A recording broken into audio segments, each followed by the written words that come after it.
Hello, नमस्कार, good morning. जी हाँ, तो कैसे हैं आप लोग? आप सबों से बहुत दिनों के बाद पुनः मुलाकात हो रही है। कुछ स्वतंत्रता दिवस को लेकर थोड़े बिजी हो गए थे, तो आप सबों से नहीं मिल पाए थे। तो पुनः आप सबों के लिए एक और वीडियो लेके आए हुए हैं, जो कि ऑक्सफोर्ड बेसिक इंग्लिश ट्रांसलेशन से है। जो भी बच्चे को जो है इंग्लिश समझ में नहीं आ रही है, फिर ट्रांसलेशन बनाने में दिक्कत हो रही है, तो उन सबों के लिए आज हम इज एम आर का जो है प्रयोग कैसे करना है, किस जगह पे करना है, इसके बारे में जानकारी पूरी तरह से लेंगे। जी हाँ, तो बिना देर किए हुए हम वीडियो को शुरू करते हैं। तो मैं आप सभी से आग्रह भी करूंगा कि आप इस वीडियो को देख रहे हैं, साथ साथ इस चैनल को सब्सक्राइब करें, और अगर अच्छे लगे वीडियो तो अपने जो भी दोस्त हैं, जो भी रिश्तेदार हैं, उन सभी को भेजें, ताकि हमें जो है सपोर्ट मिलते रहे और आप सबों के लिए हम अच्छी से अच्छी वीडियो लेकर आते रहें। जी हाँ, तो चलिए सबसे पहले हम बेसिक पॉइंट को जान लेते हैं कि बेसिक पॉइंट में क्या है। देखिए, all basic points of is am are, ठीक है। तो बेसिक से हम जानते हैं ताकि किसी को समझने में दिक्कत ना हो। तो देखिए क्या है कि किसी भी चैप्टर के रूल्स, स्ट्रक्चर, एग्जाम्पल्स इत्यादि चीज़ों को सीखने से पहले उसके बेसिक पॉइंट को सीखना आवश्यक होता है, क्योंकि ये होते हैं तो बेसिक सी चीज़ें परंतु काफ़ी उपयोगी होते हैं, जो हमें बाकी चीज़ों को सीखने और समझने में काफ़ी हेल्प करते हैं। सो आप पहले इन सभी बेसिक पॉइंट को जान लें, फिर बाकी चीज़ों को सीखें। जी हाँ, तो सबसे पहले देखें क्या है कि सिंपल सेंटेंस। सिंपल सेंटेंस किसे कहते हैं? जी हाँ, सबसे पहला है कि सिंपल सेंटेंस किसे कहते हैं। तो देखिए इसका डिफिनेशन क्या है। तो इसका डिफिनेशन जो है क्या कहता है कि वैसे वाक्य जिनमें किसी भी प्रकार के काम को करने का जिक्र नहीं किया गया हो, यानी कि वाक्य में सब्जेक्ट के द्वारा कोई भी काम नहीं किया गया हो, बल्कि वाक्य में सब्जेक्ट के बारे में ही कुछ कहा या बताया गया हो, वैसे वाक्यों को सिंपल सेंटेंस कहा जाता है। तो नीचे दिए गए एग्जाम्पल को अभी हम देखेंगे, उसमें हमें ठीक तरह से समझ आएगी।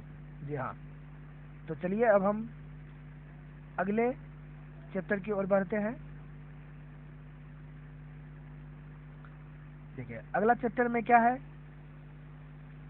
थोड़ा जूम कर लेते हैं ताकि सबको ठीक से दिखाई दे और समझ में भी आए। देखिए, तो सबसे पहले है कि सब्जेक्ट। जी हाँ, सब्जेक्ट यानी कर्ता। तो सब्जेक्ट किसे कहते हैं, यानी कर्ता किसे कहते हैं। तो देखिए यहाँ पे क्या हुआ है, कहा जाता है कि सब्जेक्ट जो कि सिंपल सेंटेंस के है वाक्य, तो इसमें है कि सिंपल सेंटेंस के वाक्यों में जिसके बारे में जिक्र किया गया हो, अर्थात जिसके बारे में कुछ कहा या बताया गया हो, उसको उस वाक्य का सब्जेक्ट यानी कर्ता कहा जाता है। जैसे कि देख लीजिए, जैसे में क्या है कि आप राजेश हैं, यहाँ पे संबोधित कर रहा है आप, तो ये हो गया आपका सब्जेक्ट। जी हाँ, तो इसमें जो भी संबोधित का क्रिया आता है उसको हम सब्जेक्ट में लेंगे। तो इसमें देखें क्या बताया गया है कि आप राजेश हैं, यू आर राजेश। वही है दूसरा, वह मेरा दोस्त है, ही इज माई फ्रेंड। ठीक है, और इसके बाद क्या है, मैं एक विद्यार्थी हूँ। ठीक, तो इसका भी है कि आई एम ए स्टूडेंट। जी हाँ, तो इसी तरह से और भी सारे जो एग्जाम्पल दिए हुए हैं, तो इसके बारे में हम देखें। अब क्या है कि इन वाक्यों में आप, वह, मैं, वे लोग, यह सब्जेक्ट है।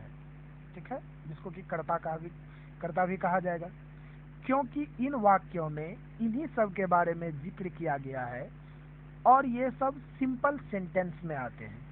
जी हाँ, ये ध्यान रखिएगा, ये सभी सिंपल सेंटेंस में आते हैं। जी हाँ, इसी के साथ हम बढ़ते हैं अगले चैप्टर की ओर। तो अगले चैप्टर में देखें क्या है। अगले चैप्टर में है प्रनाउन। जी हाँ, देखिए प्रनाउन के बारे में हम लोग जानेंगे इस चैप्टर में। इसमें है क्या, प्रनाउंस और उनके हिंदी मीनिंग। ठीक है, तो बहुत सारे बच्चे हैं कि मतलब नहीं जानते हैं कि मैं का इंग्लिश क्या होगा, इस मैं को इंग्लिश में क्या लिखेंगे। ठीक है, तो उन सबों के लिए ये चीज़ ध्यान में रखें। ठीक है, तो जो भी बच्चे हैं देख रहे हैं वो सब अगर नोट करना चाहें तो नोट भी कर सकते हैं, उसमें कोई दिक्कत वाली बात नहीं है, और ये आप सबों के लिए बहुत ही लाभदायक होगी। तो देखिए, तो मैं को क्या कहा जाता है, आई। जी हाँ, उसी तरह हम या हम लोग। जी हाँ, हम या हम लोग, हम या हम लोग को कहा जाएगा वी। जी, तो उसी के बाद उसके बाद है कि वे या वे लोग। जी हाँ, वे या वे लोग, इन दोनों को हम क्या कहेंगे, द। जी हाँ, वही है वह, जो कि पुरुष जाति के लिए यानी पुल्लिंग के लिए इस्तेमाल होगा। जैसे कि वह गणेश है, वह हाथी मतलब घोड़ा है। ठीक है, तो जो पुरुष जाति के लिए वह का जो प्रयोग आएगा, उसके लिए हम इंग्लिश में बोलेंगे उसको ही, उसमें हम प्रयोग करेंगे ही। वहीं इट, इट मतलब हो गया वह, जो कि निर्जीव के लिए होगा।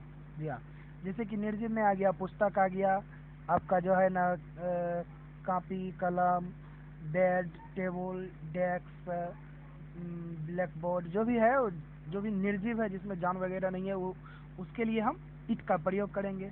वहीं सी का प्रयोग हम करेंगे वह स्त्री के लिए। जी हाँ, सी का प्रयोग करेंगे वह स्त्री जाति के लिए। जैसे कि वह सीता है, वह गीता है, वह मीरा है, जिसमें स्त्री जाति का बोध होगा उसमें हम प्रयोग करेंगे क्या, सी। जी हाँ, इसके बाद है यू, तुम, आप, तुम लोग या आप लोग।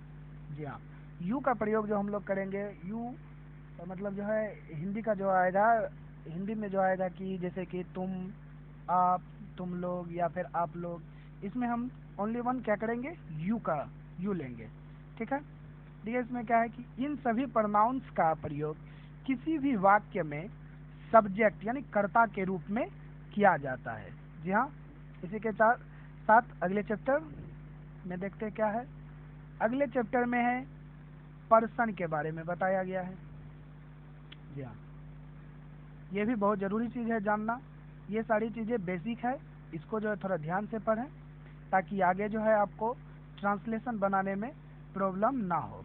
जी हाँ, आगे आपको ट्रांसलेशन बनाने में कोई दिक्कत नहीं होगी अगर आप इन सब को ठीक तरह से समझते हैं, पढ़ते हैं। तो इसी के साथ हम कहेंगे कि जो अभी तक चैनल सब्सक्राइब नहीं किए हैं वो कर लें। तो चलिए अब देखते हैं क्या है कि पर्सन कितने प्रकार के होते हैं। ठीक है, पर्सन कितने प्रकार, यानी पर्सन मतलब क्या हो गया, पर्सन मतलब हो गया पुरुष।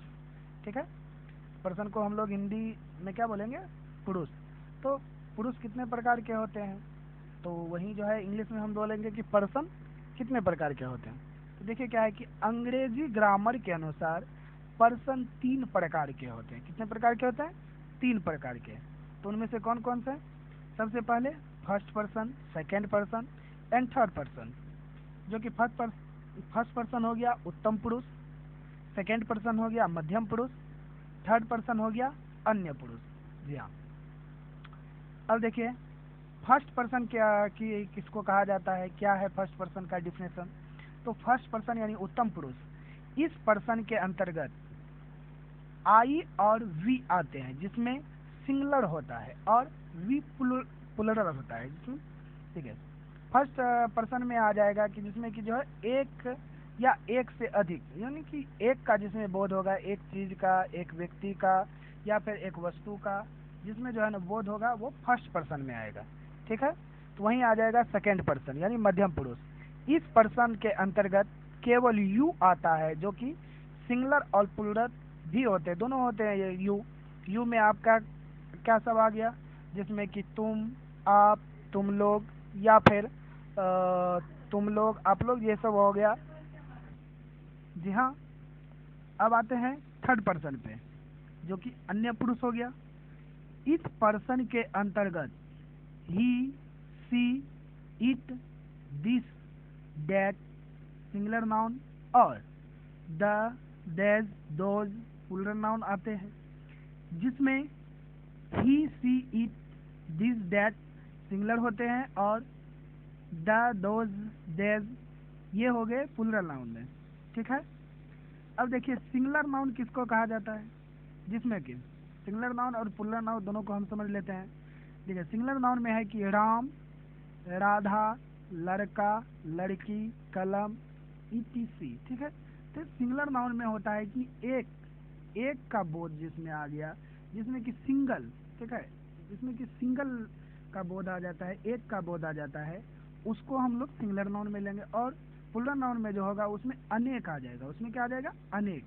जैसे लड़के, लड़कियां, बच्चे, कलमे, etc। मतलब इसमें बहुत सारे आ गए, लड़के तो बहुत सारे हो गए, लड़कियां भी बहुत सारे हो गए, बच्चे भी बहुत सारे हो गए, कलमे भी बहुत सारे हो गए। ठीक है। जी हाँ, तो इसी के साथ अब हम पुनः अगले चैप्टर की ओर बढ़ेंगे। तो अगला चैप्टर देखें क्या है। अगला चैप्टर में है कि नंबर कितने प्रकार के होते हैं। ठीक है। इसमें देखें क्या है कि नंबर कितने प्रकार के होते हैं। देखिए अंग्रेजी ग्रामर के अनुसार नंबर 2 प्रकार के होते हैं। कितने प्रकार के होते हैं, 2 प्रकार के होते हैं। तो सबसे पहला है सिंगुलर नंबर, यानी जिसको कि क्या बोला जाएगा, एक वचन।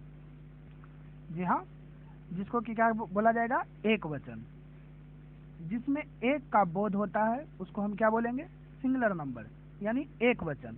वहीं प्लूरल नंबर बहुवचन, एक से अधिक का बोध होता हो, जिसमें एक से अधिक का बोध होता हो उसको हम क्या बोलेंगे, प्लूरल नंबर, यानी कि बहुवचन। अभी से पहले हम समझे कि सिंगुलर नंबर, सिंगुलर और प्लूरल क्या होता है। ठीक है। तो उसमें था कि जिसमें कि एक का बोध होगा उसको जो है ना सिंगुलर बोलेंगे, जिसमें जो है एक से अधिक का बोध होगा उसको हम लोग प्लूरल बोलेंगे। ठीक है। जी हाँ।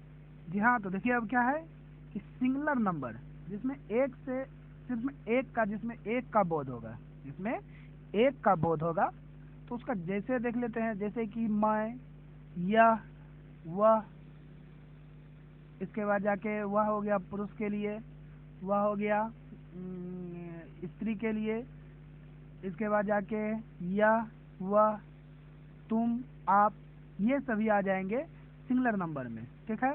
वहीं प्लूरल नंबर में जो आएगा, जैसे देखें प्लूरल नंबर में जिसमें आएगा, जैसे आएगा एक से ज्यादा का जिसमें बोध होगा, जिसमें एक से ज्यादा का बोध होगा, जैसे हम लोग में मतलब हम 4-5 लोग हो गए, या फिर 2 से ज्यादा हो गए, या 1 से ज्यादा हो गए, तो हम लोग बोल सकते हैं। ठीक है। वे या वे लोग, जिसमें कि हम जो है, हम एक हैं और एक से ज्यादा का जो है ना क्या कर रहे हैं, इस जगह व्याख्या कर रहे हैं, जैसे कि वे या वे लोग। वही है तुम लोग या फिर आप लोग, इसमें भी एक से ज्यादा का बोध हो रहा है। इसके बाद ये सब, ये लोग, ये बच्चे, ये लड़के, etc। इसमें भी एक से ज्यादा का बोध आ रहा है। इसके बाद है वे सब, वे लोग, वे लड़के, वे लड़कियां, etc। ठीक है। etc में, ठीक है। इसके बाद जाके प्लूरल नंबर में देखें, जिसमें एक से अधिक का बोध होगा उसको हम लोग प्लूरल नंबर कहेंगे। इसके बाद जाके जिसमें एक से सिर्फ एक का बोध होगा, ठीक है, उसको हम लोग कहेंगे सिंगुलर नंबर। ठीक है। देखिए अब अगले में क्या है, देखिए सबसे बड़ा बात अब आ रहा है कि किसके साथ एम और किसके साथ ई तथा किसके साथ आर का प्रयोग किया जाता है।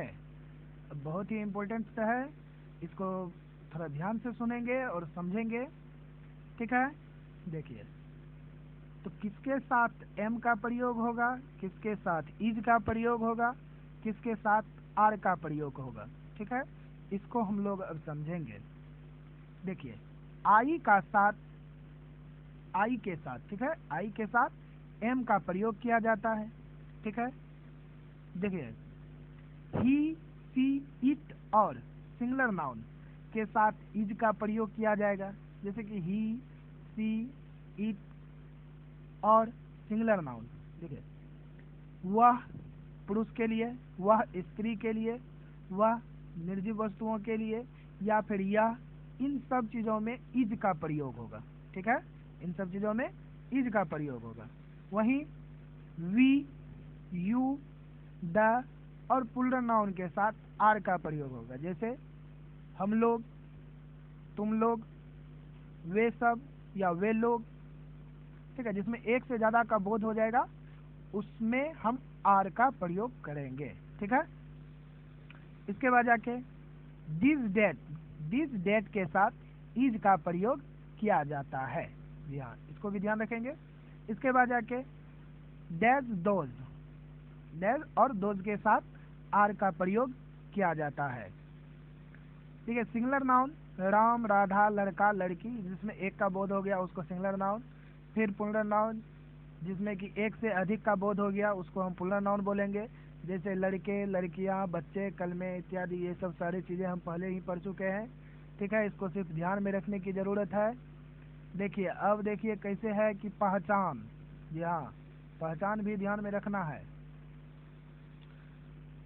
जब हिंदी वाक्यों के अंत में हूँ है, हूँ, है, हो या है मुख्य क्रिया के रूप में रहता है तब इज एम आर का प्रयोग किया जाएगा। देखिए इस चीज को ध्यान रखिएगा, इस चीज को बहुत ही ध्यान रखिएगा, ये बहुत ही इम्पोर्टेंट है। देखिए क्या कहता है कि जब वाक्य के अंत में हूँ, हैं, हो या हैं मुख्य क्रिया के रूप में रहता है तब वाक्य के कर्ता के अनुसार एम इज आर का प्रयोग किया जाता है, ठीक है। कर्ता के बारे में ऊपर बताया गया आप लोग को, कर्ता किसको कहा जाता है, यानी सब्जेक्ट, समझ ही गएंगे, सब्जेक्ट को कर्ता कहा जाएगा। देखिए जैसे कि अब जैसे में आ जाते हैं, जैसे में है कि मैं व्यस्त हूँ, मैं व्यस्त हूँ, तो मैं हो गया सब्जेक्ट, सब्जेक्ट के साथ में सब्जेक्ट क्या है, आई, ठीक है, और आई के साथ प्रयोग क्या करेंगे, एम, ठीक है। इसके बाद जाके व्यस्त, ठीक है, व्यस्त का मतलब हो गया बिजी, जिसको कि हम लोग कंप्लेंट कह सकते हैं, ठीक है। वहीं वह बीमार है, ही, ये देखिए वह बीमार है, ये हो गया पुरुष जाति के लिए, वह बीमार है। वही अगर जो इस जगह पे रहता कि वह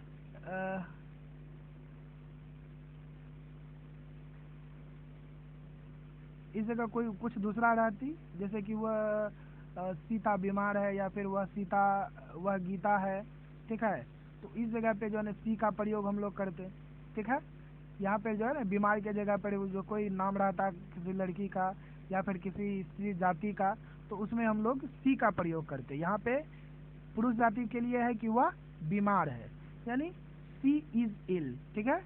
तो ही हो गया आपका सब्जेक्ट और इज हो गया क्या, इज या आर, ठीक है। इसके बाद जाके कंप्लेंट। वहीं बच्चे नटखट होते हैं, बच्चे नटखट होते हैं, चिल्ड्रेन आर नोटी, ठीक है, चिल्ड्रेन आर नोटी। तो चिल्ड्रेन हो गया आपका सब्जेक्ट जिसको कि कर्ता कहेंगे, ठीक है।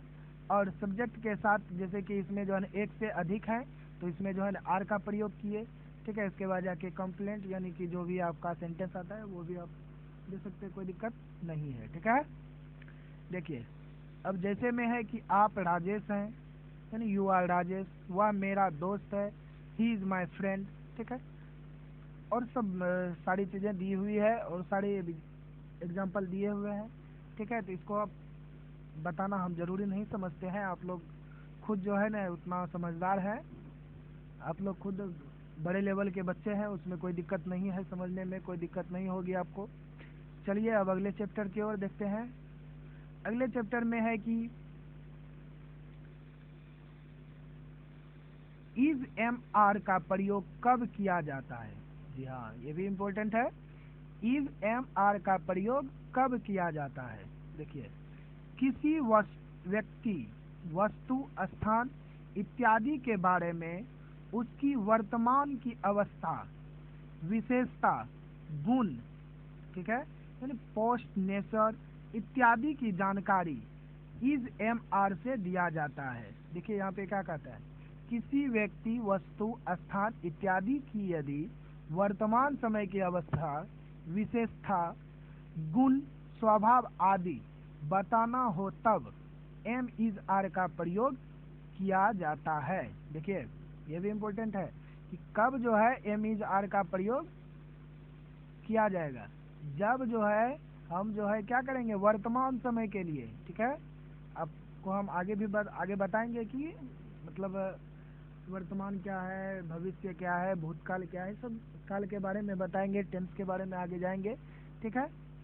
तो देखिए वर्तमान,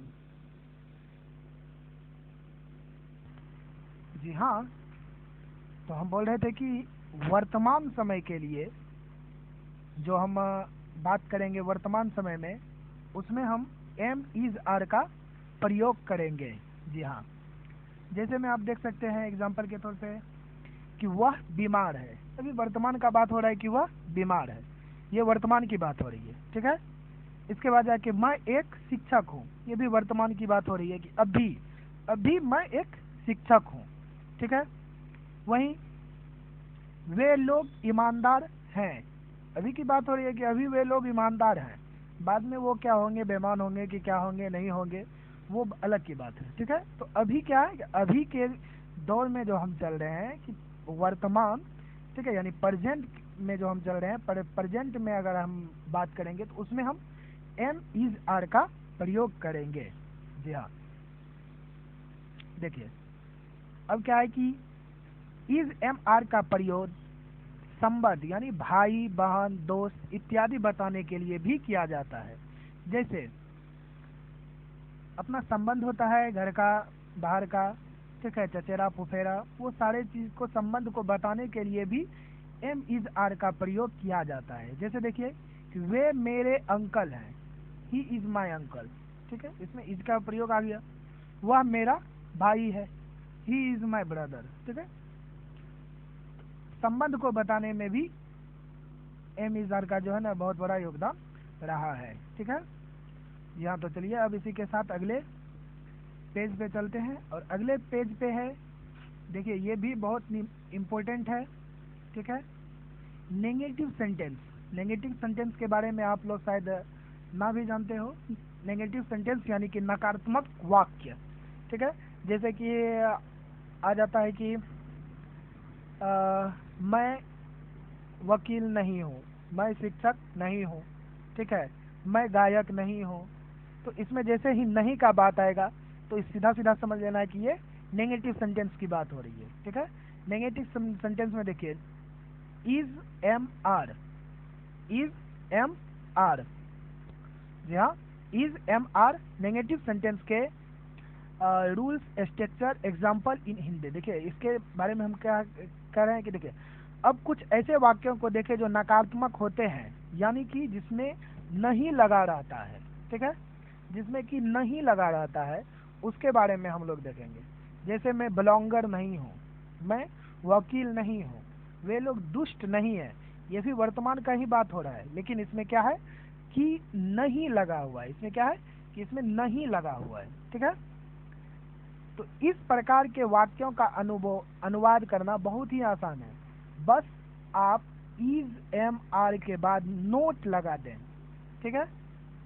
नीचे दिए गए स्ट्रक्चर में देखें क्या है कि सब्जेक्ट यानी कर्ता प्लस इज एम आर जो भी आता है उसको लिख देना, प्लस में नोट, फिर प्लस में कॉम्प्लेंट जो भी आपका आएगा, जैसे बेईमान हो गया, मेहनती हो गया, बिजनेसमैन हो गया, दुष्ट हो गया। तो इसको हम लोग लिख सकते हैं, जैसे कर्ता में हो गया कि आप लोग मेहनती नहीं है, ठीक है, ठीक है। देखिए आप लोग मेहनती नहीं है, तो सब्जेक्ट हो गया आप लोग का क्या हो जाएगा यू, और यू में प्रयोग हम क्या करेंगे, यू में आर का प्रयोग होगा, इसके बाद जाके नोट का, इसके बाद जाके मेहनती का क्या होगा, लेबोरियस। ठीक है, तो यानी कि यहाँ पे क्या आ जाएगा, यू आर नोट लेबोरियस। ठीक है, इसका सीधा सीधा एग्जाम्पल है। ठीक है, तो चलिए अब हम अगले पेज पे बढ़ते हैं। अगले पेज है इंट्रोगेटिव सेंटेंस। जी हाँ, इंट्रोगेटिव सेंटेंस को कैसे पहचानें, जिसमें एक आता है नेगेटिव सेंटेंस, एक आता है इंट्रोगेटिव सेंटेंस, एक आता है सिंपल सेंटेंस। 3 तरह के सेंटेंस होते हैं। ठीक है, और यही 3 तरह के सेंटेंस आपको पूरा का पूरा जो है, आप जूनियर ले लीजिए, बेसिक ले लीजिए, जो भी ट्रांसलेशन बनाना हो, ये 3 सेंटेंस ही आपको मिलेंगे, ये ध्यान रखिएगा। ठीक है, देखिए इंट्रोगेटिव सेंटेंस किसे कहते हैं, इसे कैसे पहचानें। वैसे प्रश्नवाचक वाक्य जिसका जवाब आप हाँ या ना में दे सकते हैं, उसे इंट्रोगेटिव सेंटेंस कहते हैं। ये प्रायः क्या से शुरू होता है, जैसे क्या तुम अंधे हो, क्या तुम बहरे हो, क्या तुम पागल हो, क्या वह चोर नहीं है, क्या वह मोटा नहीं है। ठीक है, जिसमें क्या सबसे पहले आ जाएगा, जिसमें जिस वाक्य में जो है क्या सबसे पहले आ जाएगा, सीधा सीधा समझ लेना है कि ये क्या है, इंट्रोगेटिव सेंटेंस है। ठीक है, देखिए इस प्रकार के वाक्यों का जवाब आप केवल हाँ या ना कहकर दे सकते हैं। इसे यस नो टाइप सेंटेंस भी कहा जाता है। ठीक है, देखिए ट्रांसलेशन रूल्स क्या कहता है, अनुवाद के नियम क्या कहते हैं। ऐसे वाक्य जो क्या से शुरू होते हैं, उनका अनुवाद सब्जेक्ट के अनुसार एम इज आर से शुरू करते हैं। सबसे पहले एम इज आर को लिखते हैं, उसके बाद फिर सब्जेक्ट को लिखते हैं, फिर कॉम्प्लेंट को लिखते हैं और अंत में क्वेश्चन मार्क लगाते हैं। देखिए इसका स्ट्रक्चर क्या है, स्ट्रक्चर इसको समझना बहुत जरूरी है। स्ट्रक्चर क्या है कि सबसे पहले हम पहले क्या करते थे, पहले सब्जेक्ट को लेते थे, इसके बाद जाके जो भी आता था मेरा एम इज आर उसको लिखते थे, इसके बाद जाके कॉम्प्लेंट लिखते हैं। ठीक है, तो देखिए सिंपल सेंटेंस में क्या करते थे, हम पहले सब्जेक्ट को लेते थे, इसके बाद जाके इज एम आर को लेते थे, इसके बाद कॉम्प्लेंट को लेते थे। ठीक है, नेगेटिव सेंटेंस में हमने क्या किया कि सब्जेक्ट को लिया, एम इज आर को लिया, इसके बाद जाके नोट को लिया, फिर कॉम्प्लेंट को लिया। तो इसमें इंट्रोगेटिव सेंटेंस में क्या होगा कि इसमें अलग होगा, इसमें सबसे पहले एम इज आर का प्रयोग करेंगे। सबसे पहले हम एम इज आर जो भी लगेगा उसको सबसे पहले हम ले लेंगे, इसके बाद जाके सब्जेक्ट, फिर कॉम्प्लेंट। जैसे में आप देख लीजिए, जैसे में देख लीजिए, क्या वह मोटा नहीं है, क्या है, क्या वह मोटा नहीं है। ठीक है, इसमें इंट्रोगेटिव और नेगेटिव दोनों सेंटेंस आ रहे हैं, इसमें 2 सेंटेंस आ रहे हैं, इंट्रोगेटिव और नेगेटिव 2 सेंटेंस आ रहे हैं। क्या वह मोटा नहीं है, तो इसमें क्या होगा, वह मोटा नहीं है। ठीक है, पुरुष जाति के लिए बात हो रही है, तो पुरुष जाति का सबसे पहले क्या होगा, वह का ही के साथ हम लोग क्या यूज करते हैं, ही के साथ इज का प्रयोग करते हैं। तो सबसे पहले इसमें क्या करेंगे, is he not fat, is he not fat. ठीक है, वहीं क्या है कि दूसरा देख लेते हैं, क्या तुम पागल हो, क्या तुम पागल हो। तो इसमें क्या है, इसमें देखिए तुम का क्या लगेंगे हम, यू के साथ में हम लोग क्या लगाते हैं, आर। तो हम लोग सबसे पहले आर लेंगे, are you mad, are you mad. ठीक, सबसे पहले हम लोग क्या करेंगे, एम इज आर का प्रयोग करेंगे, फिर सब्जेक्ट को लेंगे, इसके बाद जाके ठीक है कॉम्प्लेंट को लेंगे। ओके, चलिए आज के लिए तो यहीं तक था, अगले वीडियो में हम पुनः मिलेंगे आप सभी से। ठीक है, तब तक के लिए आप सबों का धन्यवाद, और आप लोग इसी तरह से पढ़ते रहें, आगे बढ़ते रहें, और चैनल को सब्सक्राइब जरूर करें और सभी को शेयर जरूर करें, ताकि हमारा भी मनोबल बना रहे और आप सबों को हम इसी तरह से पढ़ाते रहें। धन्यवाद, जय हिंद, जय भारत, जय।